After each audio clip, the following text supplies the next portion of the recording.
ಇವತ್ತು ಇರಾನ್ ದೇಶದ ಹೆಸರನ್ನ ಕೇಳಿದ ತಕ್ಷಣ ನಮಗ್ ನೆನಪಿಗೆ ಬರೋದು ಅಲ್ಲಿನ ಇಸ್ಲಾಮಿಕ್ ರಿಪಬ್ಲಿಕ್, ಖಾಮಿನೈ, ಅಮೆರಿಕದ ವಿರುದ್ಧದ ದ್ವೇಷ, ಸಂಘರ್ಷ ಮತ್ತೆ ಅಣುಬಾಂಬ್ ತಯಾರಿಕೆಯ ವಿವಾದಗಳು. ಆದರೆ ಇತಿಹಾಸದ ಪುಟಗಳನ್ನ ಕೇವಲ 75 ವರ್ಷಗಳಷ್ಟು ಹಿಂದಕ್ಕೆ ತಿರುಗಿಸಿ ನೋಡಿದ್ರೆ ಇದೇ ಇರಾನ್ನಲ್ಲಿ ಅಲ್ಲಿನ ಸಾಮಾನ್ಯ ಜನರು ತಮಗಾಗಿ ಒಂದು ಅತ್ಯಂತ ಪ್ರಗತಿಪರ, ಆಧುನಿಕ ಮತ್ತೆ ಪ್ರಜಾಪ್ರಭುತ್ವದ ಮೌಲ್ಯಗಳನ್ನು ಗೌರವಿಸುವಂತಹ ಸರ್ಕಾರವನ್ನ ತಾವೇ ಮುಕ್ತವಾಗಿ ಆರಿಸಿಕೊಂಡಿದ್ರು ಅಂತ ಅಂದ್ರೆ ನೀವು ನಂಬ್ತೀರಾ? ಅಂದ್ರೆ ಜಗತ್ತಿನಾದ್ಯಂತ ಪ್ರಜಾಪ್ರಭುತ್ವವನ್ನ ಹರಡ್ತೀವಿ ಅಂತ ಜಪಿಸುವ ಅಮೆರಿಕ ಅವತ್ತು ಇರಾನ್ನಲ್ಲಿ ರಾಜಪ್ರಭುತ್ವದ ಪರವಾಗಿ ನಿಂತು ಅಲ್ಲಿನ ಜನಸಾಮಾನ್ಯರು ಕಟ್ಟಿಕೊಂಡಿದ್ದಂತಹ ಸುಂದರ ಪ್ರಜಾಪ್ರಭುತ್ವ ವ್ಯವಸ್ಥೆಯನ್ನೇ ನಾಶ ಮಾಡಿಬಿಟ್ರು. ಇವತ್ತು ಅಮೆರಿಕ ಹೇಳೋ ಹಾಗೆ ಅಲ್ಲಿನ ಮಹಿಳೆಯರು ಆವಾಗಲೇ ಮುಕ್ತವಾಗಿ ಆಧುನಿಕ ಉಡುಪುಗಳನ್ನು ಧರಿಸಿ ವಿಶ್ವವಿದ್ಯಾಲಯಗಳಿಗೆ ಹೋಗ್ತಾ ಇದ್ರು. ದೇಶದಲ್ಲಿ ನ್ಯಾಯಸಮ್ಮತವಾಗಿ ಚುನಾಯಿತವಾದಂತಹ ಸಂಸತ್ತಿತ್ತು. ಹಾಗಾದ್ರೆ ಇಂತಹ ಒಂದು ಪ್ರಜಾಪ್ರಭುತ್ವ ದೇಶವನ್ನ ಇವತ್ತಿನ ಈ ಧಾರ್ಮಿಕ ಕಟ್ಟರವಾದಿ ಮತ್ತೆ ಸರ್ವಾಧಿಕಾರದ ಕೂಪಕ್ಕೆ ತಳೆದವ್ರು ಯಾರು? ಇರಾನ್ನ ಜನರ ಮನಸ್ಸಿನಲ್ಲಿ ಅಮೆರಿಕ ಮತ್ತೆ ಬ್ರಿಟನ್ ವಿರುದ್ಧ ಇಷ್ಟೊಂದು ದ್ವೇಷ ಮೂಡೋದಕ್ಕೆ ಏನ್ ಕಾರಣ? ಇವತ್ತು ಬೆಚ್ಚಿ ಬೀಳಿಸುವ ಅಮೆರಿಕ ಫೈಲ್ಸ್ ಸರಣಿಯ 3ನೇ ಎಪಿಸೋಡ್ನಲ್ಲಿ ನಾವು ಅಮೆರಿಕ ಮಾಡಿದಂತಹ ಈ ಮಹಾದ್ರೋಹದ ಕಥೆಯನ್ನ ಬಿಚ್ಚಿಡ್ತಾ ಇದ್ದೀವಿ.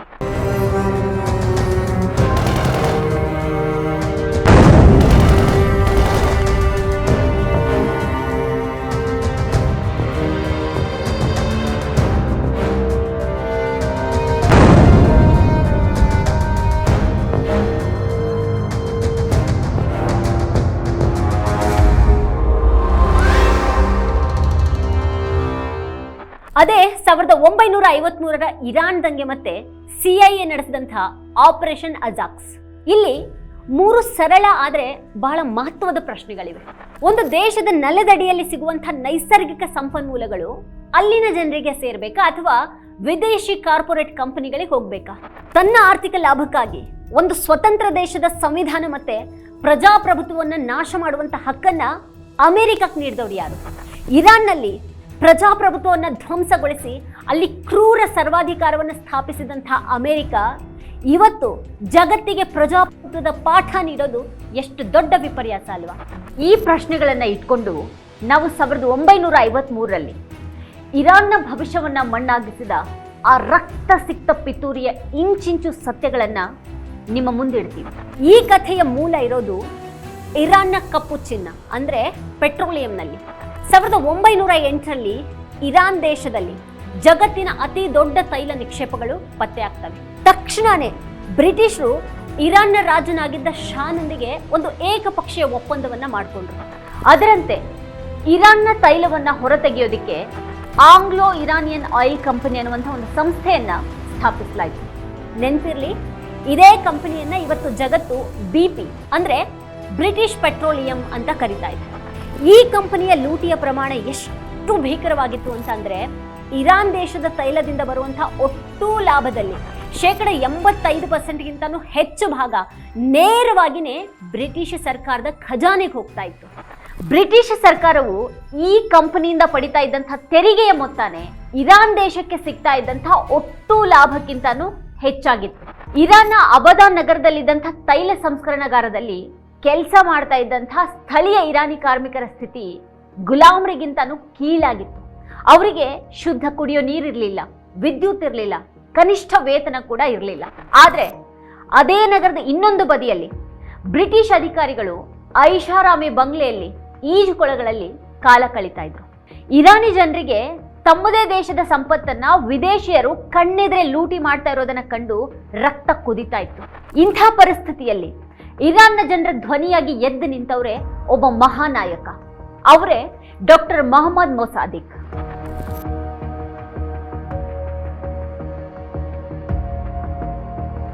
ಫ್ರಾನ್ಸ್ ಮತ್ತೆ ಸ್ವಿಟ್ಜರ್ಲೆಂಡ್ನಲ್ಲಿ ಕಾನೂನು ಶಿಕ್ಷಣ ಮುಗಿಸಿದ ಮೊಸಾದಿಕ್ ಅತ್ಯಂತ ಪ್ರಾಮಾಣಿಕ, ಜಗತ್ತು ಮೆಚ್ಚಿದ ಜ್ಞಾನಿ ಮತ್ತೆ ತಾಯ್ನಾಡಿನ ಮೇಲೆ ಅಪಾರ ಪ್ರೀತಿಯನ್ನ ಹೊಂದಿದಂತಹ ಮುತ್ಸದ್ದಿ ರಾಜಕಾರಣಿಯಾಗಿದ್ದರು. 1951ರಲ್ಲಿ ಇರಾನ್ನಲ್ಲಿ ನಡೆದಂತಹ ಚುನಾವಣೆಯಲ್ಲಿ ಮೊಸಾದಿಕ್ ಅವರ ನ್ಯಾಷನಲ್ ಫ್ರಂಟ್ ಪಕ್ಷ ಭಾರಿ ಬಹುಮತದೊಂದಿಗೆ ಗೆದ್ದು ಬಂತು. ಇರಾನ್ ಸಂಸತ್ತು ಅವರನ್ನ ದೇಶದ ಪ್ರಧಾನಿಯನ್ನಾಗಿ ಆಯ್ಕೆ ಮಾಡಿತು. ಅಧಿಕಾರಕ್ಕೆ ಬಂದ ತಕ್ಷಣ ಪ್ರಧಾನಿ ಮೊಸಾದಿಕ್ ಇರಾನ್ನ ಇತಿಹಾಸವನ್ನ ಬದಲಾಯಿಸುವಂತಹ ಆ ಒಂದು ಕ್ರಾಂತಿಕಾರಿ ನಿರ್ಧಾರವನ್ನ ತೆಗೆದುಕೊಳ್ತಾರೆ. 1951 ಮೇ 1ರಂದು ಇರಾನ್ ಸಂಸತ್ತಿನಲ್ಲಿ ಸರ್ವಾನುಮತದಿಂದ ಒಂದು ಕಾಯ್ದೆಯನ್ನ ಜಾರಿಗೆ ತರಲಾಗುತ್ತೆ. ಅದೇ ಆಯಿಲ್ ನ್ಯಾಷನಲೈಸೇಷನ್ ಆಕ್ಟ್, ಅಂದ್ರೆ ತೈಲ ರಾಷ್ಟ್ರೀಕರಣ ಕಾಯ್ದೆ. ಅವತ್ತು ಮೊಸಾದಿಕ್ ಜಗತ್ತಿನೆದುರು ನಿಂತು ಘೋಷಣೆ ಮಾಡ್ತಾರೆ, ನಮ್ಮ ದೇಶದ ಬಡತನ, ರೋಗ ರುಜಿನಗಳಿಗೆ ಕಾರಣ ನಮ್ಮ ಸಂಪತ್ತನ್ನ ಬ್ರಿಟಿಷರು ಕದಿತಾ ಇರೋದು. ಇಂದಿನಿಂದ ಆಂಗ್ಲೋ ಇರಾನಿಯನ್ ಆಯಿಲ್ ಕಂಪನಿಯ ಆಸ್ತಿ ಇರಾನ್ ಜನತೆಗೆ ಸೇರಿದ್ದು, ನಮ್ಮ ತೈಲದ ಮಾಲೀಕರು ನಾವೇ ಅಂತ ಮೊಸಾದಿಕ್ ಸಾರಿದ್ರು. ಇರಾನ್ ದೇಶದಾದ್ಯಂತ ಹಬ್ಬದ ವಾತಾವರಣ ಸೃಷ್ಟಿಯಾಯಿತು. ಆದ್ರೆ ಲಂಡನ್ನಲ್ಲಿದ್ದಂತಹ ಬ್ರಿಟಿಷ್ ಪ್ರಧಾನಿ ವಿನ್ಸ್ಟನ್ ಚರ್ಚಿಲ್ ಅವರ ಸಾಮ್ರಾಜ್ಯಶಾಹಿ ಅಹಂಕಾರಕ್ಕೆ ಇದು ಭಾರಿ ಪೆಟ್ಟು ನೀಡಿತು. ಬ್ರಿಟಿಷರು ತಕ್ಷಣನೇ ಇರಾನ್ ಮೇಲೆ ಆರ್ಥಿಕ ದಿಗ್ಬಂಧನವನ್ನ ಹೇರ್ತಾರೆ. ಇರಾನ್ನಿಂದ ಯಾವುದೇ ದೇಶ ತೈಲ ಖರೀದಿ ಮಾಡದೇ ಇರೋ ಹಾಗೆ ಜಾಗತಿಕ ಒತ್ತಡವನ್ನ ತಂದ್ರು. ಅಷ್ಟೇ ಅಲ್ಲ, ರಾಯಲ್ ನೇವಿಯ ಯುದ್ಧ ನೌಕೆಗಳನ್ನ ಇರಾನ್ ಗಡಿಗೆ ಕಳುಹಿಸಿ ಮಿಲಿಟರಿ ಬೆದರಿಕೆಯನ್ನ ಹಾಕಿದ್ರು. ಆದ್ರೆ ಪ್ರಧಾನಿ ಮೊಸಾದಿಕ್ ಯಾವುದಕ್ಕೂ ಜಗ್ಲಿಲ್ಲ. ಬ್ರಿಟಿಷರ ಯಾವುದೇ ತಂತ್ರ ಫಲ ನೀಡದೇ ಇದ್ದಾಗ ಅವರು ಜಗತ್ತಿನ ಮತ್ತೊಬ್ಬ ದುಷ್ಟ ಶಕ್ತಿಯ ಕದ ತಟ್ಟಿದ್ರು. ಅದೇ ಅಮೆರಿಕದ ಶ್ವೇತಭವನ. ಮೊದಲಿಗೆ ಅಮೆರಿಕದ ಅಧ್ಯಕ್ಷ ಟ್ರೂಮನ್ ಈ ವಿಷಯದಲ್ಲಿ ಮಧ್ಯಪ್ರವೇಶ ಮಾಡೋದಕ್ಕೆ ನಿರಾಕರಿಸ್ತಾರೆ. ಆದ್ರೆ 1953ರಲ್ಲಿ ಅಮೆರಿಕದ ಅಧ್ಯಕ್ಷರಾಗಿ ಡ್ವೈಟ್ ಐಸನ್ಹೋವರ್ ಅಧಿಕಾರಕ್ಕೆ ಬಂದ ತಕ್ಷಣನೇ ಇಡೀ ಚಿತ್ರಣನೇ ಬದಲಾಗ್ಬಿಡ್ತು. ಬ್ರಿಟಿಷರು ಅಮೆರಿಕದ ಅಧಿಕಾರಿಗಳ ಎದುರು ಒಂದು ಸುಳ್ಳು ಕಥೆಯನ್ನ ಹೇಳಿದ್ದಾರೆ. ಮೊಸಾದಿಕ್ ತೈಲ ರಾಷ್ಟ್ರೀಕರಣ ಮಾಡ್ತಾ ಇರೋದು ಕಮ್ಯುನಿಸಂ ಸಿದ್ಧಾಂತದ ಪ್ರಭಾವದಿಂದ, ಇರಾನ್ ಶೀಘ್ರದಲ್ಲೇನೆ ಸೋವಿಯತ್ ರಷ್ಯಾದ ವಶವಾಗಲಿದೆ ಅಂತ ಹೆದರಿಸ್ತಾರೆ. ಅಮೆರಿಕಕ್ಕೆ ಮಧ್ಯಪ್ರಾಚ್ಯದಲ್ಲಿ ರಷ್ಯಾದ ಪ್ರಭಾವ ಹೆಚ್ಚಾಗೋದು ಬೇಕಾಗಿರಲಿಲ್ಲ. ಈ ರೀತಿ ಅಮೆರಿಕದ CIA ಮತ್ತೆ ಬ್ರಿಟನ್ನ MI6 ಜಂಟಿಯಾಗಿ ಇರಾನ್ನ ಪ್ರಜಾಪ್ರಭುತ್ವ ಸರ್ಕಾರವನ್ನ ಉರುಳಿಸೋದಕ್ಕೆ ಜನ್ಮ ನೀಡಿದಂಥ ಒಂದು ರಹಸ್ಯ ಕಾರ್ಯಾಚರಣೆನೇ ಈ ಆಪರೇಷನ್ ಅಜಾಕ್ಸ್. ಈ ಆಪರೇಷನ್ನ ಕಮಾಂಡರ್ ಆಗಿ CIA ಆರಿಸಿಕೊಂಡಿದ್ದು ಯಾರನ್ನ ಗೊತ್ತಾ? ಅಮೆರಿಕದ ಮಾಜಿ ಅಧ್ಯಕ್ಷ ಥಿಯೋಡರ್ ರೂಸ್ವೆಲ್ಟ್ ಅವರ ಮೊಮ್ಮಗ ಕೆರ್ಮಿಟ್ ರೂಸ್ವೆಲ್ಟ್ ಅನ್ನ.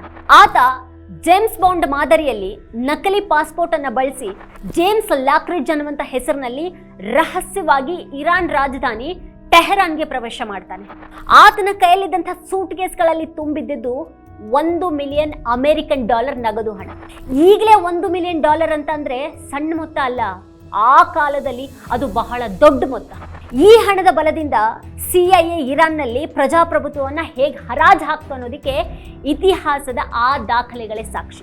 ಕೆರ್ಮಿಟ್ ರೂಸ್ವೆಲ್ಟ್ ಟೆಹರಾನ್ನಲ್ಲಿದ್ದಂಥ ಅಂಡರ್ ವರ್ಲ್ಡ್ ಮಾಫಿಯಾ ಡಾನ್ಗಳು, ಗೂಂಡಾಗಳು ಮತ್ತೆ ಕುಸ್ತಿಪಟುಗಳಿಗೆ ಭಾರಿ ಪ್ರಮಾಣದ ಹಣವನ್ನ ಹಂಚ್ತಾನೆ. CIA ಹಣ ಪಡೆದಂಥ ಈ ಬಾಡಿಗೆ ಗೂಂಡಾಗಳು ರಸ್ತೆಗಿಳಿದು ಮಸೀದಿಗಳ ಮೇಲೆ ದಾಳಿ ಮಾಡ್ತಾರೆ, ಅಂಗಡಿ ಮುಂಗಟ್ಟುಗಳನ್ನ ಲೂಟಿ ಮಾಡಿದ್ರು. ಮತ್ತೆ ನಾವು ಮೊಸಾದಿಕ್ ಬೆಂಬಲಿಗರು, ನಮಗೆ ಇಸ್ಲಾಂ ಬೇಡ ಅಂತ ಘೋಷಣೆ ಕೂಗಿದ್ರು. ಇರಾನ್ನ ಧಾರ್ಮಿಕ ಮನೋಭಾವದ ಜನಸಾಮಾನ್ಯರಲ್ಲಿ ಮೊಸಾದಿಕ್ ವಿರುದ್ಧ ಆಕ್ರೋಶ ಮೂಡುವಂತೆ ಮಾಡೋದು CIA ಹೂಡಿದಂಥ ಒಂದು ಕುತಂತ್ರ ಆಗಿತ್ತು. ಅದೇ ಸಮಯದಲ್ಲಿ CIA ಇರಾನ್ನ ಪ್ರಮುಖ ಪತ್ರಿಕೆಗಳ ಸಂಪಾದಕರಿಗೆ ಲಂಚ ನೀಡಿ ಪ್ರಧಾನಿ ಮೊಸಾದಿಕ್ ಒಬ್ಬ ಹುಚ್ಚ, ಆತ ದೇಶವನ್ನ ರಷ್ಯಾಕ್ ಮಾರ್ತಾ ಇದ್ದಾನೆ ಅಂತ ಅಪಪ್ರಚಾರವನ್ನ ಮಾಡಿಸ್ತಾರೆ. ದೇಶಾದ್ಯಂತ ಕೃತಕವಾಗಿ ಸೃಷ್ಟಿ ಮಾಡಿದಂಥ ಅರಾಜಕತೆ ತುತ್ತ ತುದಿಗೆ ತಲುಪಿದಾಗ CIA ಖರೀದಿ ಮಾಡಿದಂಥ ಇರಾನಿ ಸೇನೆಯ ಜನರಲ್ ಫಜ್ಲುಲ್ಲಾ ಜಾಹೆದಿ ನೇತೃತ್ವದ ಮಿಲಿಟರಿ ಟ್ಯಾಂಕ್ಗಳು ಪ್ರಧಾನಿ ಮೊಸಾದಿಕ್ ಅವರ ಅಧಿಕೃತ ನಿವಾಸವನ್ನ ಸುತ್ತುವರೆದವು.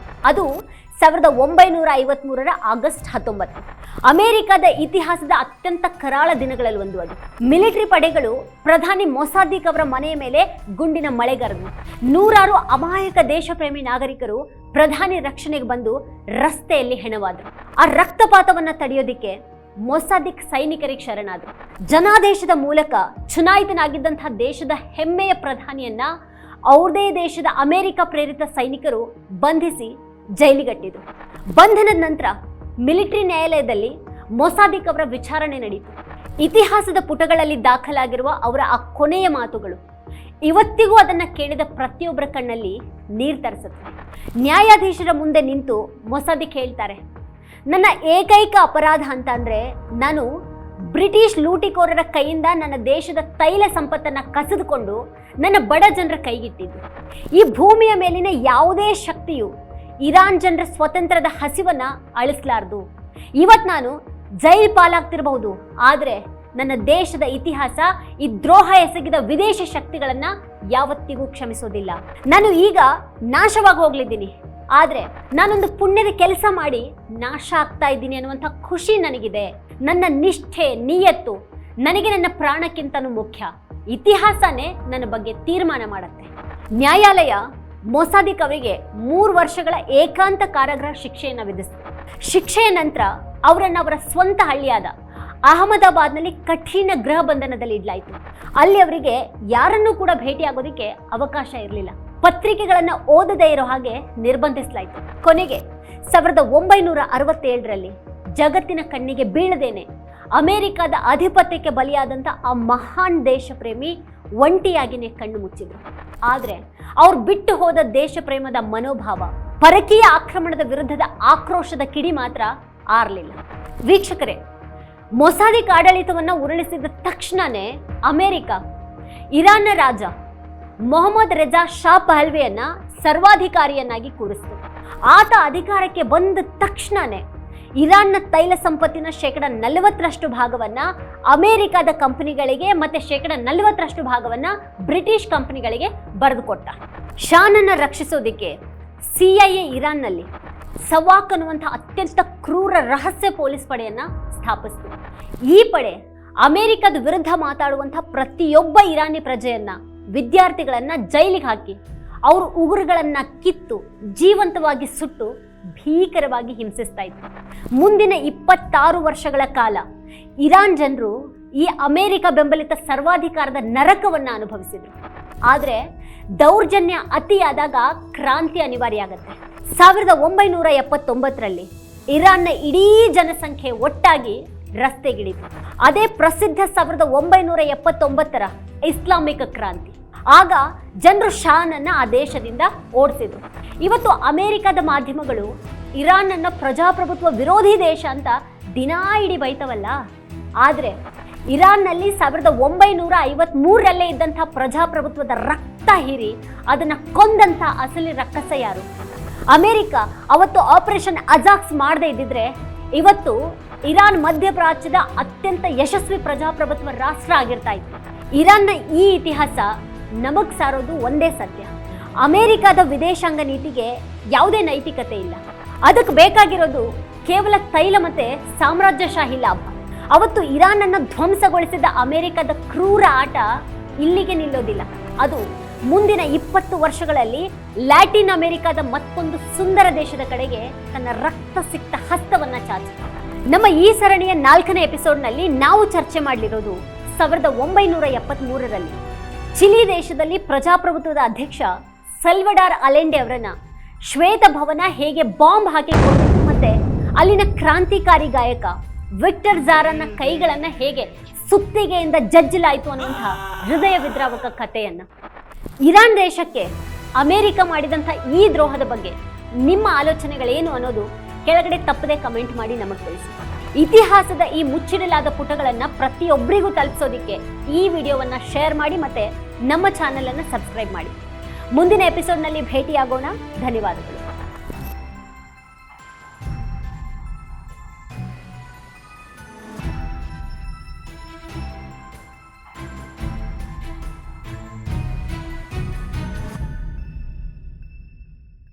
ನಮ್ಮ ಕಾರ್ಯಕ್ರಮಗಳನ್ನು ನೀವು ನೋಡ್ತಾ ಇದ್ರೆ ನಮ್ಮ ಚಾನೆಲ್ ಅನ್ನ ಸಬ್ಸ್ಕ್ರೈಬ್ ಮಾಡಿ, ಪಕ್ಕದ ಬೆಲ್ ಐಕಾನ್ ಒತ್ತಿ ನಮ್ಮನ್ನ ಬೆಂಬಲಿಸಿ.